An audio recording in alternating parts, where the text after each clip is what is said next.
করছে, সমস্ত দোষ বিএনপির উপরে আসছে। বিএনপির বিরুদ্ধে দেশে এবং দেশের বিরুদ্ধে এই দেশের বাইরে ষড়যন্ত্র হচ্ছে। কারণ বিএনপি একটি মাত্র দল বাংলাদেশে, যেই দলের হাতে বাংলাদেশের স্বাধীনতা নিরাপদ, সার্বভৌমত্ব নিরাপদ, মানুষের জান মাল নিরাপদ।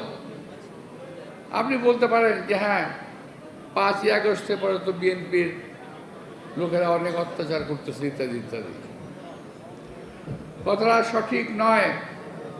বিএনপির সঙ্গে আওয়ামী লীগ মিশিয়ে অপকর্ম করছে, আবার জামাতের সঙ্গে আওয়ামী লীগ মিলে অপকর্ম করছে। সমস্ত দোষ বিএনপির উপরে আসছে।